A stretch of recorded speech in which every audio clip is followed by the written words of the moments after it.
Hey folks, and welcome to your very last essay of the course. I hope you are celebrating and jumping up and down with joy. I will be incredibly sad that I won't get to read your essays any longer, but I know all good things must come to an end. Okay, so let's go ahead and chat about this essay. So pause, read the prompt if you haven't already done so, because I'm going to insert my my additional instructions, my guidelines, and I'm also going to walk you through the research process in this video because I'm going to expect you to do a little bit of research, but unlike the other essays where I, have been just saying, find some research on the web, this one I'm going to make you do academic or scholarly research. So I want to talk a little bit more about what I expect with that. Okay. So in this unit, we've been focusing on fences. We've looked at 1950s America to examine a family struggling with racism, specifically institutional racism or systemic racism, relationships, father-son relationships, marital relationships, employment, finances, dreams, the American dream. In this essay, you're going to continue your analysis, but you're going to focus on one specific theme and argument within the play. So basically, I am going to give you the choice of which themes. So you have the option of writing on generational conflicts, gender roles, or institutional racism. And I will break those down here a little bit more in just a minute. But basically, your task and the questions you have to answer in this the questions you must answer in this essay are the following. So how do specific aspects of drama construct one of the following themes? Right? And what is revealed through this construction?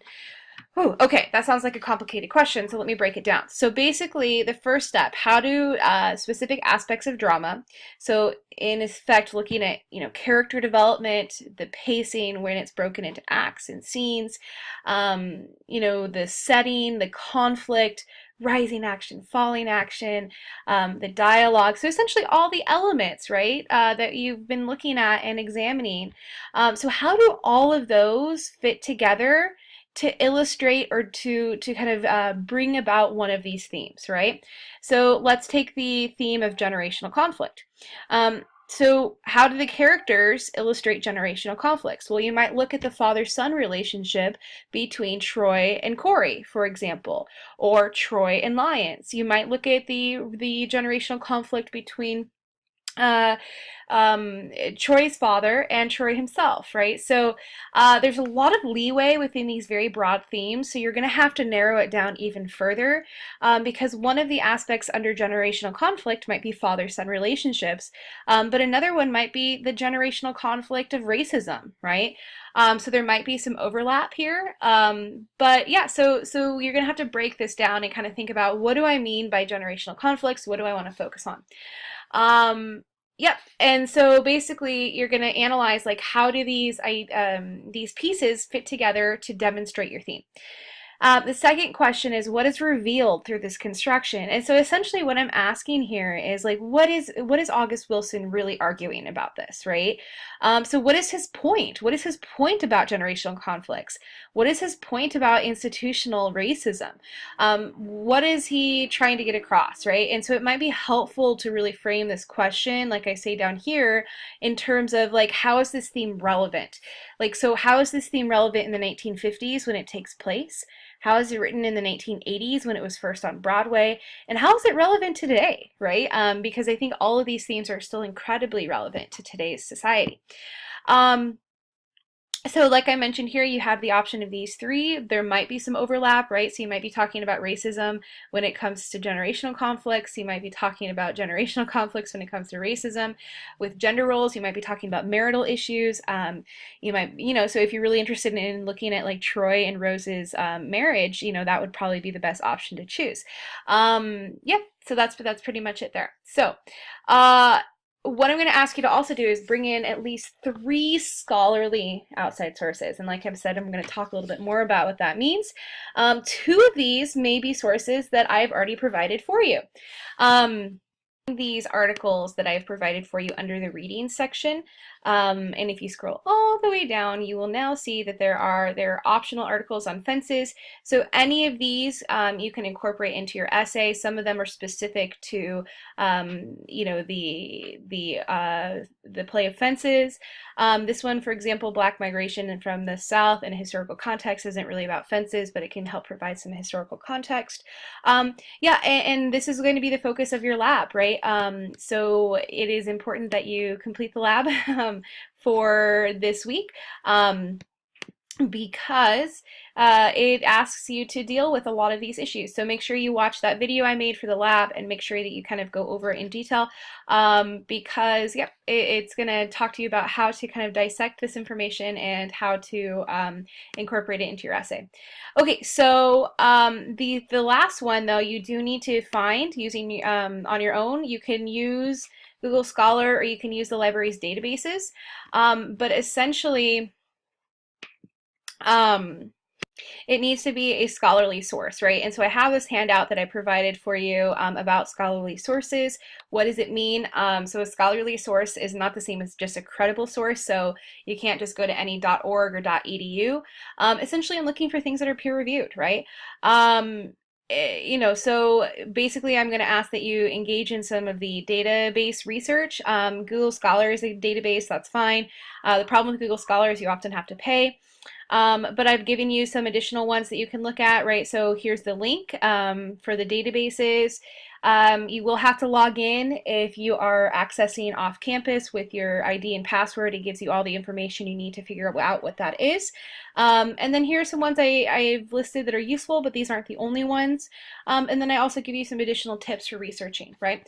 And so it's definitely a good idea to go check that out. So let's go ahead and look at that really quickly. So to access the databases, you would go to the library, and then you would go to these databases here. I'm going to go to just Academic Search Complete or Academic Search Premier. So you can see here it's prompting me to log in. So I have already got that information saved. And here we go. So maybe I want to do a little bit of research about institutional racism. Type it in. Spell it correctly. And then the cool thing here is that you can limit it to full text, which you want, and then scholarly. So this is the nice thing about Academic Search Complete or Academic Search Premier, is that you can limit it that way. Other databases don't necessarily have these. And let's go ahead and take a look and see what comes up. So I'm seeing things here that is not relevant to the United States. So what I'm going to do is I'm going to type in United States, and I am going to narrow those search fields a little bit more. And now I'm down to 74 results, right? Which is a lot easier to kind of sift through. Yeah, and so then I'm kind of looking through here that I'm seeing some things about Ferguson. I'm seeing about immigration, probably not that one, but this one's about you know, white privilege. So maybe you know, so then you could kind of scroll through and see, you know, what would be useful to kind of you know, incorporating into your essay. And the nice thing is that you can get, when you click on it, you can kind of look at other search terms or subject terms, and you can read these abstracts, right? And so that would be helpful as well. You can also do a search on fences in August Wilson and see if additional articles pop up that I didn't already include for you. That might be helpful as well. You're seeing a lot of them. You know, that I probably already included. But yeah, so these are some options when you kind of search through your sources, okay? So let's go back to the essay. The other thing I want to really mention is that these outside sources do need to be directly incorporated into your essay. So what that means is you need to be engaging with these, bringing in direct quotes, and using them to kind of bolster your argument in some way, or argue against them. That's fine too. So they can't just be works consulted, they need to be works cited, right? Okay, so additional guidelines. So in other words, like I mentioned before, you've got two tasks in this essay. Step one is to illustrate where and why and how your chosen theme is developed throughout the play. And then step two, make an argument about Wilson's point. What is he trying to get across or establish by bringing up this theme, right? And again, consider the relevance in the 50s, the 80s, and today. And then I'm looking for depth, critical thinking, evidence selection, and analysis. So not only do you need direct quotes from the outside sources, but you definitely need outside quotes from the play as well, right? So I'm looking for a good amount of quotes, but I'm also looking for you to engage and analyze those quotes, right? So go back and review that other video that I gave you about text analysis and paragraphing. So the bulk of your essay, focus on analysis. You really should assume that your audience is familiar with the plot, right? That they've done the reading. You only need to bring in brief amounts of summary to set up or contextualize the quote. You don't need to spend a lot of time summarizing the plot. Your introduction paragraph needs to clearly introduce August Wilson. It gave a brief overview of fences, so like the publication history and so on and so forth. Please make sure you're not citing places like Wikipedia for this. You can cite your the text the Fences was published in. There's a really nice intro section that gives a lot of this information. And then make sure your thesis statement is very clear and it indicates which theme you'll be engaging with and the argument that you plan on making. And then also keep in mind your academic tone, right? So you really want to avoid phrases like the theme I'm choosing to analyze for this essay. Just come out and analyze it, right? So you don't need to announce. You want to make sure that it's not too conversational. Remember, this isn't a discussion post. This is like an academic essay, right? And some of those literary criticism articles will be helpful in kind of like helping you think about what academic tone means. Your conclusion.